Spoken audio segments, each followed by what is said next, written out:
오늘 말씀의 제목은 하나님께 나아감이라는 제목입니다. 하나님께 나아간다는 것이 어떤 것인지 우리가 말씀을 통해서 이제 살펴보려고 합니다.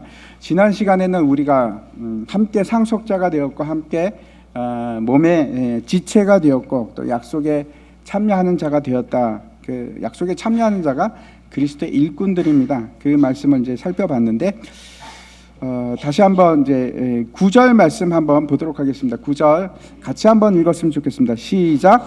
영원부터 만물을 창조하신 하나님 속에 감추어졌던 비밀의 경륜이 어떠한 것을 드러나게 하려 하심이라. 세상에는 언제나 이제 고난도 있고 시련도 있고 그리고 이제 고통스러운 일들이 있습니다. 세상 돌아가는 일들을 보면 그렇습니다. 얼마 전에도 헝가리에서 참 제일 안타까운 건 그렇죠. 6살 난 아이를 붙들고 있는 그 어머니의 그 시체를 발견한 것이 그런 이제 뉴스만 보더라도 얼마나 세상에는 참혹한 일들도 있고 당황스러운 일들도 있고 그런 일들이 늘 일어납니다. 또 어떤 것들은 우리가 보기에 너무나 불합리하고 부조리하고 부당하다 생각하는 일들도 있습니다. 또 늘 싸움도 있고 전쟁의 소문이 끝이지 않습니다. 쉴 틈을 주지 않고 그런 일들이 일어납니다. 정신을 차리지 못할 정도로 특별히 이제 요즘에는 그 미래를 예측한다는 일이 그렇게 쉽지가 않습니다.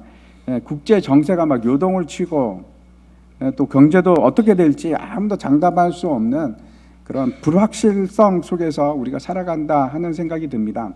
그래서 이제 어떤 생각이 드는가 하면 과연 태평성세라는 것이 태평성대라는 것이 있었던가, 그런 시대가 존재했을까 하는 의구심을 가지게끔 하는 그런 생각이 듭니다. 세상에 일어나는 이런 일들에 대해서 우리는 어떻게 설명할 수 있을까요? 교회는 어떻게 이야기할 수 있을까요? 여러분은 어떻게 설명하시겠습니까? 세상에 일어나는 이 일들에 대해서 역사를 통해서 이 설명을 하려고 하는 그런 여러 시도들이 있었습니다. 대표적인 사람 중에 하나가 이제 아놀드 토인비 같은 사람인데 이 사람은 그렇죠. 우리가 잘 알고 있듯이 도전과 응전이라는 그 말로 함축해서 그 모든 역사에서 일어난 일들을 표현을 합니다. 그래서 이제 힘에 의해서 새로운 문명이 일어나면 그 힘에 대한 또 대항하는 또 다른 힘들이 내부에서 일어나거나 외부에서 일어나거나 그런 힘들이 계속해서 일어나는 겁니다. 그래서 그 힘이 또 문명을 이루고 그래서 역사는 계속 순환하고 순환한다. 이런 얘기를 합니다. 이런 이론입니다. 우리가 이제 구약 성경을 보다 보면 이제 사사기 같은 책을 보면 똑같은 감정을 느낍니다. 비슷한 일들이 일어나는 것을 봅니다. 이분이 역사의 연구라는 아주 방대한 책을 썼는데 저도 저걸 읽지는 못하고 그냥 요약본 이런 것들은 봤습니다만 저걸 실제로 저도 보지는 못했습니다. 근데 이런 말이 있습니다. 인류의 가장 큰 비극은 지나간 역사에서 아무런 교훈을 얻지 못하는 데 있다. 잘 보시기 바랍니다. 그 비극이 지나간 역사에서 우리가 배우지 못했기 때문에 또 다시 비극이 일어난다. 이런 얘기지 않습니까? 여러분 어떻게 생각하십니까? 저 말이 맞습니까? 맞는 말이라고 생각을 하십니까? 제가 이렇게 얘기하니까 또 이상하시죠? 맞는 말이라고 생각해 오셨는데 제가 이제 순장 교육에서 이런 말씀을 드린 적이 있습니다. 그 세상의 불합리함이나 이해할 수 없음에 대해서 역사를 통해서 증명하려고 답을 찾으려고 했던 여러 가지 시도가 있었습니다. 근데 그 중에 한 사람이 사마천입니다. 사마천은 중국의 사가죠. 그 대대로 사가입니다. 자기 아버지도 사가인데 이분이 이제 BC 그러니까 주전 145년 한무제 때 사람입니다. 근데 이 사람이 이제 우리가 잘 알고 있듯이 사마천의 사기라는 어마어마한 방대한 책을 기술을 합니다. 그게 무려 3000년의 중국 역사를 갖다가 기록한 책입니다. 이 사마천 자신이 불합리하고 부당한 일에 당한 사람들 중에 한 사람입니다. 그걸 잘 알고 있는 사람입니다. 어떤 일이 있었는가 하면 그 당시에 이제 그 이릉이라는 한무제 때입니다. 이릉이라는 장군이 있었는데 북쪽에서 이제 흉노족이 이제 침범을 한 겁니다. 이제 그 침략을 한 겁니다. 한 5만의 군사를 이끌고. 그래서 이릉이라는 장군이 굉장히 좋은 사람인데 이분이 이제 한 5천 명의 병사를 가지고 데리고 가서 전쟁을 했는데 뭐 10배지 않습니까? 그래갖고 이건 도저히 안 되는 겁니다. 어떤 일이 일어났는가 하면 이릉이라는 장군이 투항을 합니다. 5천 명의 병사를 이끌고 흉노정에 투항을 해버리고 말았습니다. 이게 이제 문제가 된 것입니다. 조정에서 이제 모든 사람들이 이릉은 역적입니다. 장군이 아니고 역적입니다. 이렇게 이제 매도가 되고 있었는데 그 중에서 단 한 사람, 저 사마천이 반대를 합니다. 반대 편을 듭니다. 이릉의 편을 듭니다. 아닙니다. 이릉은 충신입니다. 그가 하고자 했던 것은 자기 부하 5천 명의 생명을 살리기 위해서 투항한 것이지 그가 반역을 저지른 것이 아닙니다. 이렇게 얘기합니다. 이제 한무제가 그걸 싫어합니다. 괘씸한 거죠. 그래갖고 사형을 언도를 합니다. 이 사마천을. 그래서 이제 죽게 생겼는데 그 사형을 피하기 위해서 어떤 걸 택할 수 있는가 하면 궁형을 택할 수 있습니다. 궁형이 뭔가 하면 이제 거세하는 거지 않습니까?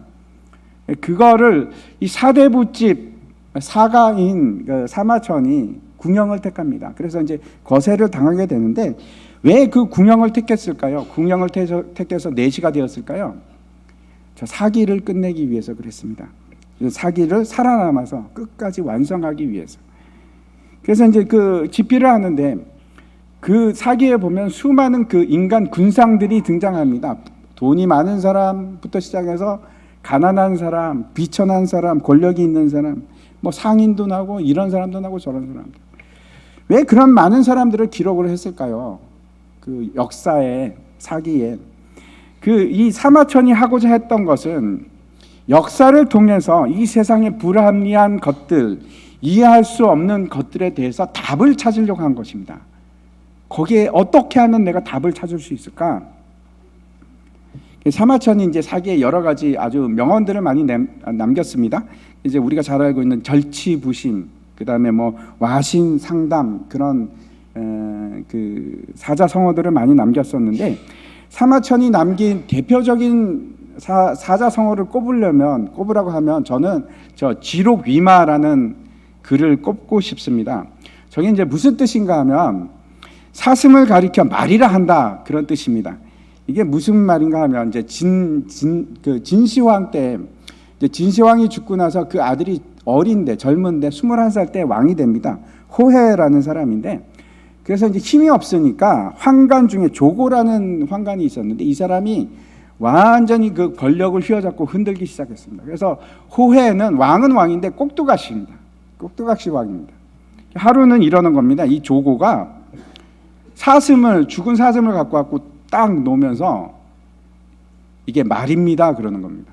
너무 황당하지 않습니까? 이게 왕이 어이가 없어서 신하들에게 묻습니다. 야, 이게 뭐냐? 신하들이 뭐라고 대답을 했을까요? 대답을 못합니다.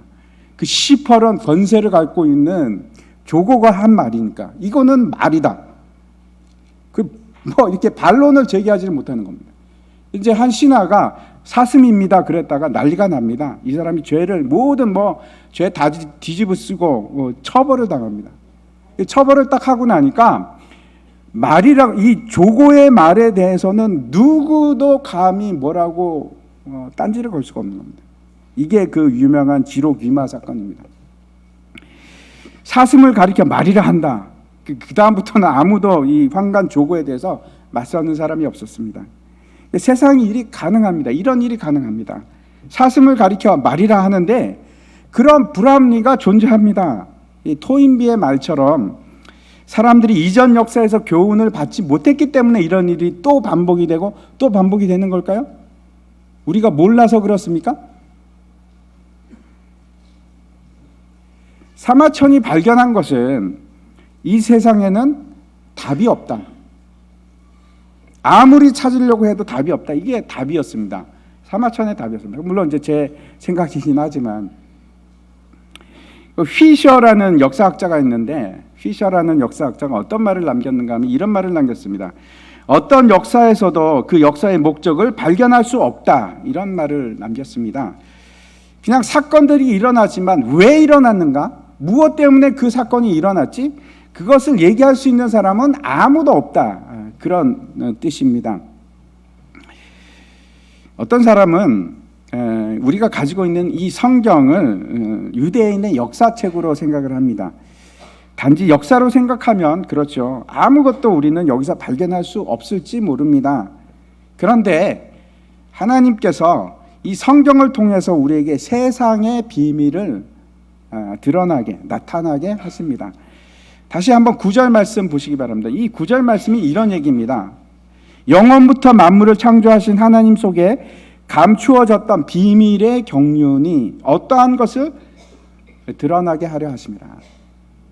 세상 사람들은 어떻게 이 세상이 진행이 되고 어떻게 해서 이 세상에 불의가 있고 악이 존재하는지, 불합리함이 왜 존재하지? 늘 존재하고 항상 투쟁이 있고 싸움이 있는 거 이해할 수가 없습니다. 의미가 없다고 밖에 이유를 찾을 수가 없으니까 그렇게 말할 수밖에 없습니다. 왜 악은 사라지지 않을까? 이 땅에는 아직도 악함에도 불구하고 떵떵거리고 살아가는 사람들이 얼마나 많습니까? 그렇죠? 시편 기자가 시편 73편에 이렇게 하소연을 합니다. 제가 한번 읽어보겠습니다.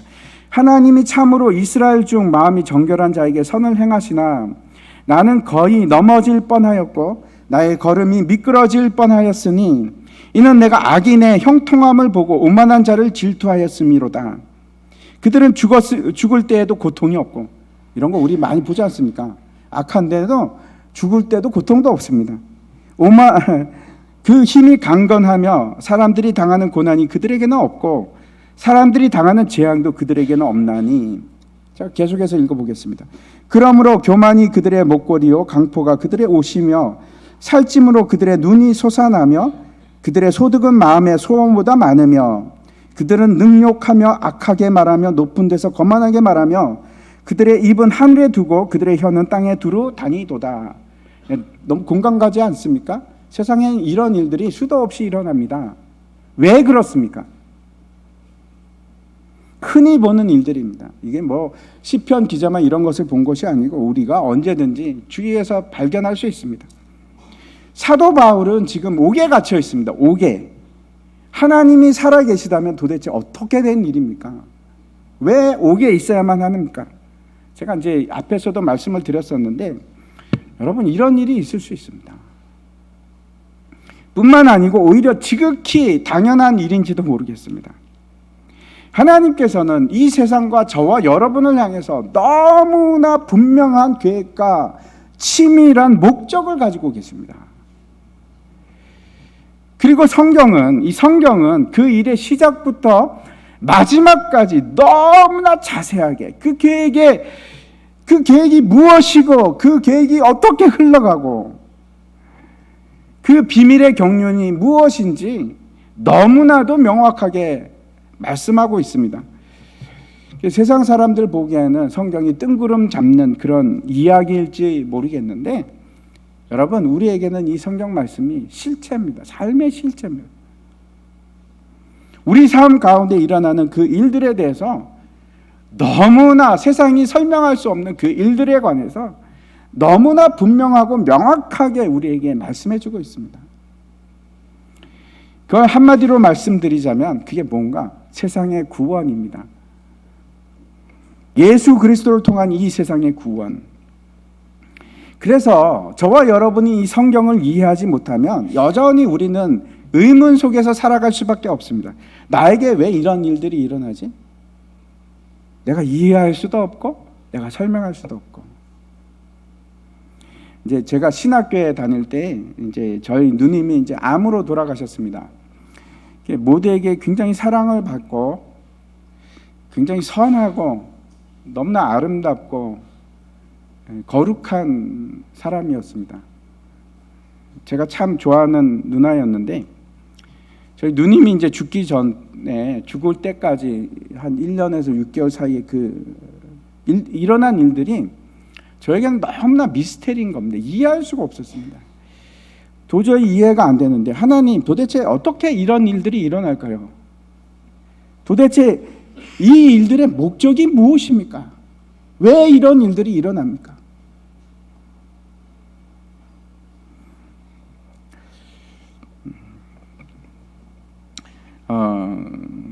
그 앞에서 이제 역사학자 피셔가 얘기했듯이 그냥 의미 없이 일어나는 일일까요? 의미가 없습니까? 근데 제가 누님이 이제 돌아가시고 장례를 치를 때 갑자기 지금도 그때 장면이 선합니다. 그때 갑자기 이 죽음의 이유에 대해서 깨달아지는 겁니다. 이래서 이 모든 일들이 결국 목적이 있었구나. 하나님의 뜻이 있었구나. 그래서 누님은 이런 삶을 살았고 이 일을 통해서 하나님께서 이루시고자 하던 일이 있었구나. 그걸 제가 알게 되었습니다. 그리고 하나님께서는 나에게도 이 사건을 통해서 저에게 말씀을 하시는 겁니다. 깨닫게 하도록.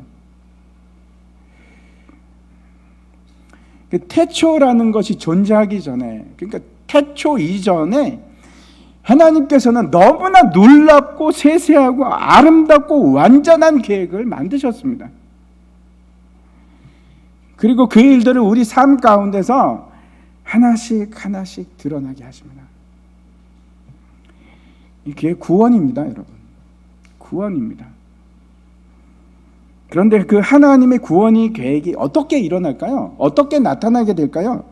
성경은 뭐라고 말씀하고 있는지 10절과 11절 어떻게 그 비밀이 드러나게 되는지 말씀하고 있습니다. 잘 보시기 바랍니다. 같이 읽겠습니다. 이는 이제 교회로 말미암아 하늘에서 있는 통치자들과 권세들에게 하나님의 각종 지혜를 알게 하려 하심이니 곧 영원부터 우리 주 그리스도 예수 안에서 예정하신 뜻대로 하신 것이라.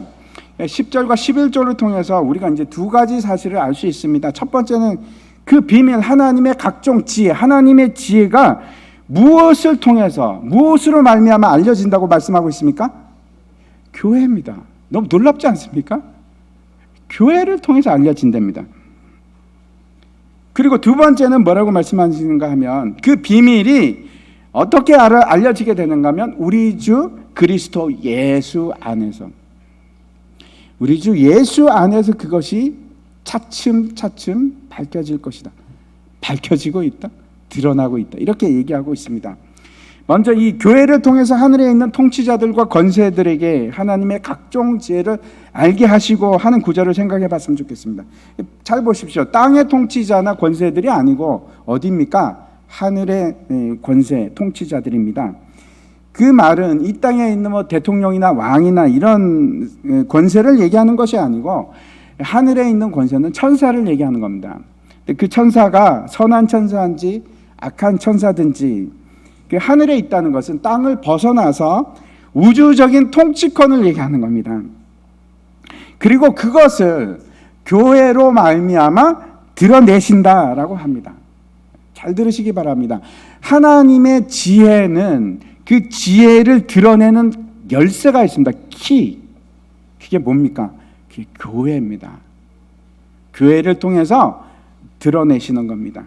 제가 다시 한번 말씀드리는데 이 교회라는 것은 여러분 건물이 아닙니다. 교회는 성도, 저와 여러분들입니다.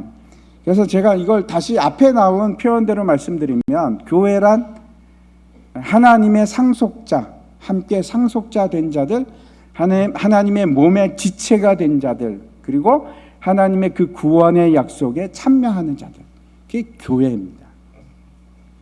이 교회를 통해서 우주를 통치하고 있는 자들에게 비밀을 드러내시기 시작합니다. 교회를 통해서 하나님께서 갈대아 우르에 있는 아브라함을 불러내십니다. 단 한 사람, 갈대아에 있었던 아브라함을 불러내시는데 그 한 사람을 통해서 하나님의 백성을 만들어 가시고, 즉 교회를 만들어 가십니다. 그리고 그 아브라함의 후손을 통해서 구원의 비밀, 하나님의 지혜를 드러나게 하시는 겁니다. 요한계시록 12장을 한번 보도록 하겠습니다. 성경은 아주 자주 교회를 여인으로 상징하고 있습니다. 그래서 여인은 교회의 메타포, 은유입니다. 은유. 그럼 잘 보시기 바랍니다. 하늘에 큰 이적이 보이니 해를 옷 입은 한 여자가 있는데 그 발 아래는 달이 있고 그 머리에는 12별의 관을 썼더라.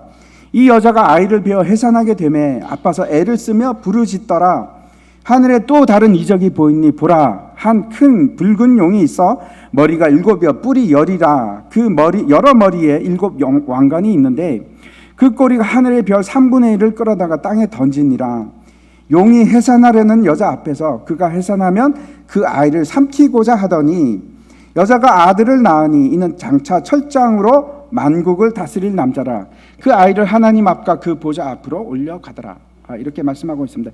이 해를 옷 입은 여자가 누굽니까? 이 여자가 교회입니다. 근데 참 보십시오. 교회가 어떤 존재라고 지금 여기서 말하고 있는가 하면 해를 옷 입었습니다. 해를, 선, 해를, 그 빛나는 광채가 영광인 겁니다.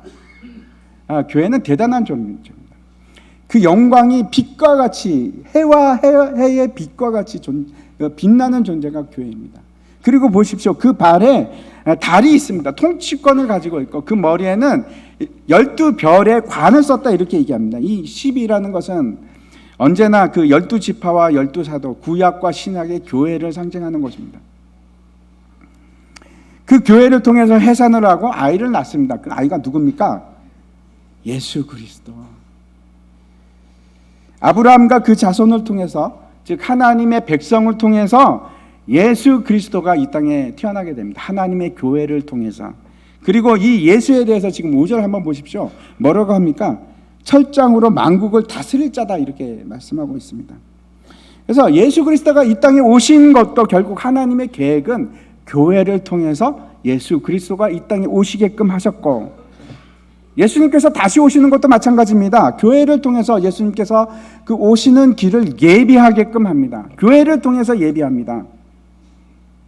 준비가 교회를 통해서 됩니다. 그래서 교회인 우리가 교회인데 우리는 그 구원의 약속에 참여하는 자들이다 이렇게 얘기를 하고, 그래서 교회는 여러분 그 하나님의 비밀을 밝히는 도구가 됩니다. 베드로전서 1장 12절 말씀 같이 한번 읽을까요? 시작. 이 섬긴 바가 자기를 위한 것이 아니요 너희를 위한 것임이 계시로 알게 되었으니 이것은 하늘로부터 보내신 성령을 힘입어 복음을 전하는 자들로 이제 너희에게 알린 것이요 천사들도 살펴보기를 원하는 것이라. 교회를 통해서 하나님께서 그 이루시는 그 구원이 얼마나 오묘하고 신기하고 놀라운 일들인가. 너무나 오묘하고 신기해서 천사들도 그걸 살펴보기를, 허리를 굽혀서 살펴보기를 원한다. 이렇게 지금 말씀하고 있습니다. 여러분, 하나님은 어떤 분이십니까? 그 하나님의 속성에 대해서 좀 알고 계시죠? 출애굽기에 보면은 한번 볼까요? 34장 6절인데 이거 같이 한번 읽겠습니다. 시작. 여호와께서 그의 앞으로 지나시며 선포하시되 여호와라 여호와라 자비롭고 은혜롭고 노하기를 더디하시고 인자와 진실이 많은 하나님이라. 하나님은 사랑의 하나님이십니다. 여기 보십시오. 하나님은 사랑이시라 그랬는데 여호와는 자비롭고 은혜롭고 노하기를 더디하시고 인자와 진실이 많으신 분. 인자가 바로 사랑이라는 셋세대입니다. 사랑의 하나님이십니다. 그것이 하나님의 속성인데 또 다른 하나님의 공의가 대표적인 그 속성이 공의 아닙니까? 하나님은 공의의 하나님이십니다. 시편 말씀 한번 보겠습니다. 이것도 같이 한번 읽겠습니다. 시작. 여호와께서 영원히 앉으시며 심판을 위하여 보좌를 준비하셨도다. 공의로 세계를 심판하시며 정직으로 만민에게 판결을 내리시리로다. 여러분, 공의라는 것은 의롭다 하는 뜻이지요. 그런데 이 공의는 그 행위에 대한 책임을 얘기하는 것입니다. 그래서 공의는 반드시 그 말 뒤에 따라다니는 단어가 있습니다. 그게 뭘까요? 심판입니다. 심판. 공의가 있으면 심판이 있습니다. 우리가 이제 잘 알고 있는 것은 하나님은 사랑이시고 하나님은 공의의 하나님이십니다. 자비롭고 은혜롭고 노하기를 더디하시고 인자와 진리가 많으신 하나님인데 이 인자가 사랑이지 않습니까?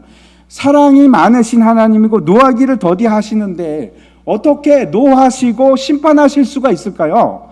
공의를 어떻게 해서 이루실 수 있을까요?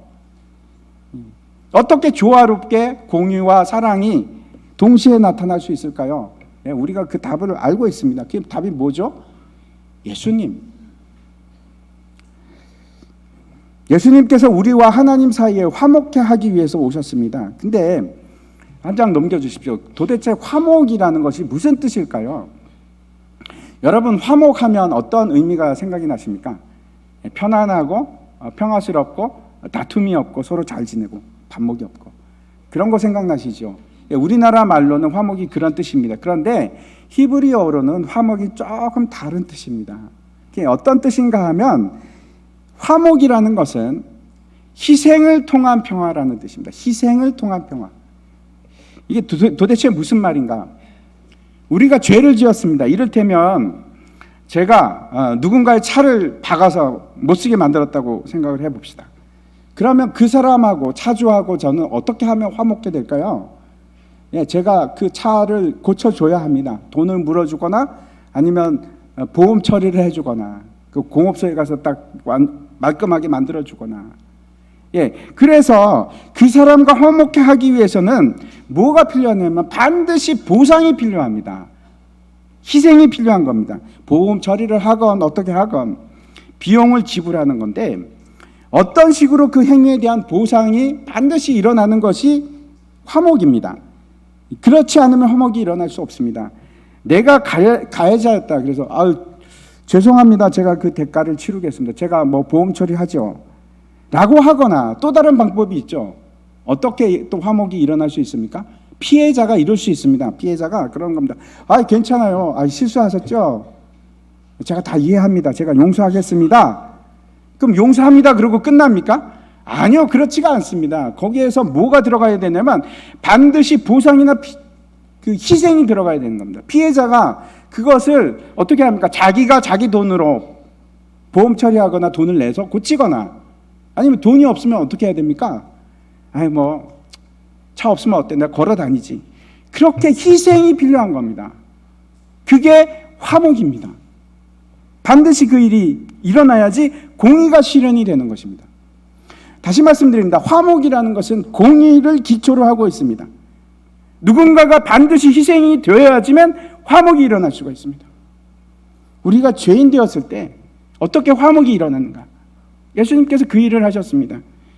하나님이 피해자인데 그 피해자가 피해자임에도 불구하고 그 희생을 누가 치르는가?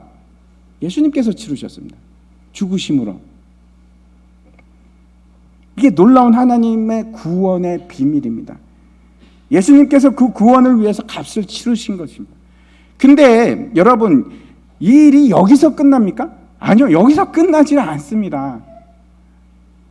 마태복음 5장 9절 말씀 한번 보여주시기 바랍니다. 제가 한번 읽겠습니다. 화평케 하는 자는 복이 있나니 그들이 하나님의 아들이라 일컬음을 받을 것입니다.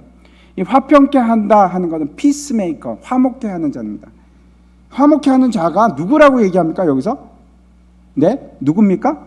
하나님의 아들이라고 얘기를 합니다. 이게 너무나 놀라운 얘기입니다. 누굽니까? 우리를 얘기합니다. 하나님의 상속자 된 자들, 하나님의 몸의 지체가 된 자들, 하나님의 구원의 약속에 참여하는 자들, 교회를 얘기하는 겁니다. 교회. 하나님의 아들들이 화목케 하는 겁니다. 근데 화목이 어떻게 이루어집니까? 반드시 희생이 필요합니다. 반드시 희생이 필요합니다. 예수님께서 그 희생의 일을 감당했을 뿐만 아니고 교회가 된 우리가, 아들이 된 우리가 동일하게 그 일을 행하는 것이 화목케 하는 직분입니다.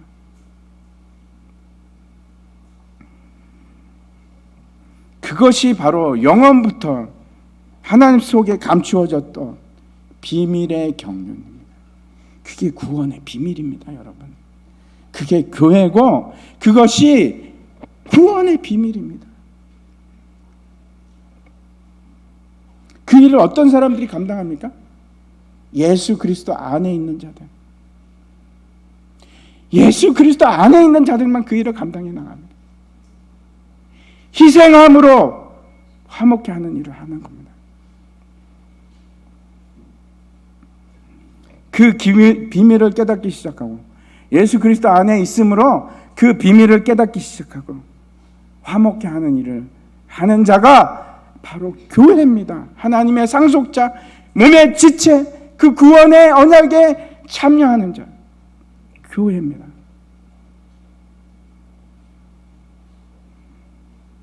그래서 교회가 구원의 비밀의 열쇠입니다. 예수 그리스도 안에서 교회로 말미암아 하나님의 지혜, 다시 말씀드려서 십자가를 통한 구원이 나타나기 시작한 겁니다. 교회를 통해서, 희생을 통해서, 화목케 하는 자들을 통해서, 저와 여러분을 통해서. 왜 이런 일들이 일어나는가? 왜 이런 일들이 허락되었지? 사도 바울이 거기에 대해서 뭐라고 얘기하는지 13절에서 이렇게 얘기합니다. 나의 여러 환난에 대하여 낙심하지 말라. 비밀을 알아서 그렇습니다. 비밀을 알아서. 이걸 통해서 뭐가 이루어지기 시작합니까? 구원이 이루어지기 시작합니다. 그래서 뭐라고 하는가 하면 이는 너희의 영광이니라. 낙심하지 말라. 희생이 너희를 위한 영광이니라 라고 얘기하고 있습니다. 여러분, 세상의 모든 환난과 고통, 어려움들은 이유가 없는 것이 아니고 분명한 원인이 있습니다. 그리고 의미가 있습니다. 그리고 그런 것들이 우리에게 뭘 요구하는가? 희생을 요구합니다. 그럴 때 어떻게 하시겠습니까? 근심과 걱정, 이 불합리한 세상에 살아가면서 근심과 걱정 속에서 그냥 그렇게 살아갈 건가? 어떻게 하는 게 좋을까요? 오늘 본문에 답이 있습니다. 어떻게 해야 되는지 답이 있습니다. 12절 보시기 바랍니다. 12절 우리가 같이 읽겠습니다. 시작. 우리가 그 안에서 그를 믿음으로 말미암아 담대함과 확신을 가지고 하나님께 나아감을 얻느니라. 하나님께 나아가라고 합니다. 하나님께 나아가라고. 여러분, 하나님께 나아간다는 것이 무슨 의미일까요? 어떤 뜻일까요? 기도하는 겁니다. 기도하는 겁니다. 내가 다 이해할 수 없고 내가 다 깨달을 수 없지만 우리가 할 수 있는 것이 있습니다. 하나님께 나아가는 것, 기도하는 겁니다. 고속도로를 가다 보면 지금도 있는지 모르겠습니다. 제가 늘 항상 인상 깊게 보는 광고판이 있는데 거기 뭐라고 되어 있습니까? 여러분도 아실 것 같습니다. 왜 걱정하십니까? 기도할 수 있는데. 여러분도 기억나시죠? 수원에서 용인 이렇게 올라가다 보면, 경부고속도로 타고 올라가다 보면 광고판이 나오지 않습니까? 하나님께 나아가기 위해서 이 12절에 세 가지를 말씀하고 있습니다. 첫 번째, 뭐라고 얘기하냐면 믿음으로 나아가라. 믿음으로 나아가라 이렇게 말씀하고 있습니다. 여러분, 기도는 하나님의 아들됨에 너무나 강력한 특권입니다. 아무나 기도할 수 있는 거 아닙니다. 우리는 하나님의 자녀가 되어서 하나님의 아들이 되었기 때문에, 상속자가 되었기 때문에 당연히 기도할 수 있는 특권이 있습니다. 우리는 예수 그리스도의 피로, 희생으로 하나님의 아들이 된 사람들입니다. 우리 아버지가 하나님이십니다. 믿으십니까? 그 사실을 믿음으로 고백하시고 아버지 되신 하나님께 나아가는 겁니다. 기도하는 겁니다. 하늘의 아버지께서 반드시 우리의 기도를 듣고 계십니다. 안 들으실 것 같습니까? 여러분의 생각을 믿지 마시고 성경을 믿으십시오. 성경에서 듣고 계신다고 분명하게 말씀하고 있습니다. 두 번째 뭐라고 말씀하시는가 하면, 두 번째 담대함으로 나아가라. 담대함으로 기도하라고 합니다. 우리가 기도할 때 우리가 기도하지 못하도록 막는 세력이 있습니다. 여러분, 사탄이 제일 싫어하는 것이 있습니다. 사탄이 뭘 제일 싫어할까요? 우리가 하나님께 기도하는 거. 왜? 하나님께 기도하는 그 권세와 권능이 얼마나 큰지 사탄이 너무나 잘 알고 있으니까 못하게 합니다. 어떻게 해서든지 막으려고 합니다. 끊임없이 방해합니다. 하나님과 교제하는 거 사탄이 너무 싫어합니다. 기도하면 막 불화살이라도 쏴서 못하게끔 하려고, 어떻게 해서든지 기도의 자리를 못 가게끔 막으려고. 우리에게 어떤 방법을 또 쓰는가 하면 죄책감을 가지게 합니다. 야, 네가 무슨 기도야? 너 이 죄 기도할 자격 없어. 너는 하지 마. 네가 무슨 기도야? 죄인이. 아니요, 우리는 할 수 있습니다. 우리는 하나님의 아들입니다.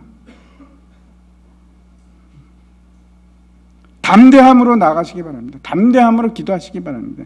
하나님의 말씀을 의지하십시오. 히브리서 10장 19절 말씀입니다. 그러므로 형제들아, 우리가 예수의 피를 힘입어 성소에 들어갈 담력을 얻었나니, 우리는 여러분 언제든지 얼마든지 하나님 앞으로 나아갈 수 있는 자격이 있습니다. 우리는 이미 예수 그리스도의 피로 화목해 되었고 의롭다함을 받은 자들입니다. 이 말씀 의지하십시오. 다른 거 의지하지 마시고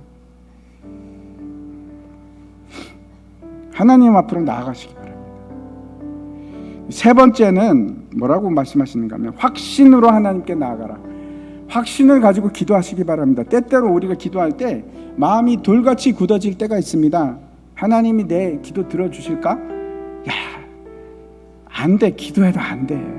이게 기도해서 될 일이야. 상황을 봐. 여러분, 우리의 감정이나 상황을 믿으시지 말고 성경 말씀을 믿으세요. 성경 말씀. 여러분 감정을 왜 믿습니까? 성경을 믿어야지. 여러분의 상황을 왜 믿습니까? 말씀을 믿어야지.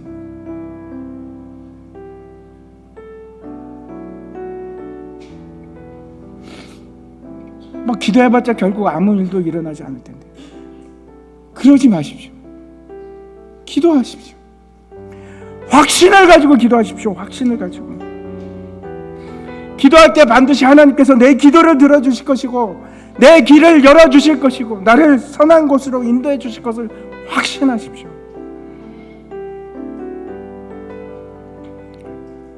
예레미야 말씀입니다. 이거 평생 잊지 마십시오. 외우기도 좋습니다. 33장 3절 말씀입니다. 같이 한번 읽겠습니다. 시작. 너는 내게 부르짖으라. 내가 내게 응답하겠고 내가 알지 못하는 크고 은밀한 일을 내게 보이리라. 기도의 자리에 나갈 때 하나님께서 비밀을 밝혀주시기 시작합니다. 은밀한 일들을 깨닫게 하는 겁니다. 앞에서 우리가 시편 73편 보지 않았습니까? 그 시편 73 그 저자가 그렇게 낙심하고 낭망하고 실족해서 그리고 이제 어디로 가냐면 기도하러 성소로 갑니다. 성소로. 근데 그 성소로 갈 때 하나님께서 그의 마음을 열어주시고 깨닫게 하는데 한번 읽어보십시오. 나중에 시편 73. 하나님의 뜻이 이거였구나. 하나님의 뜻이 이거였구나.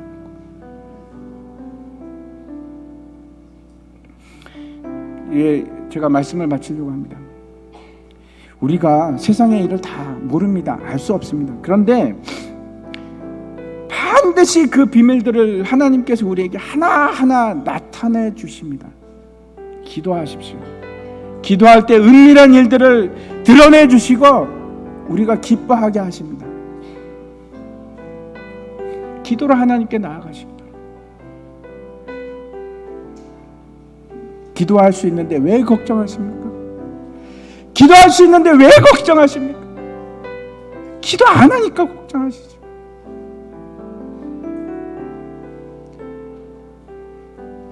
믿음으로 기도하시고 담대함으로 기도하시고 확신을 가지고 하나님께 부르짖으십시오. 그 은밀하고 놀라운 비밀을 하나님께서 알게 하십니다.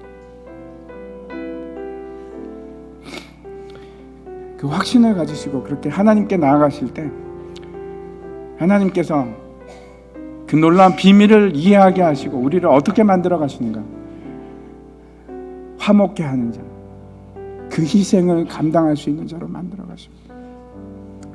다 함께 일어나셔서 같이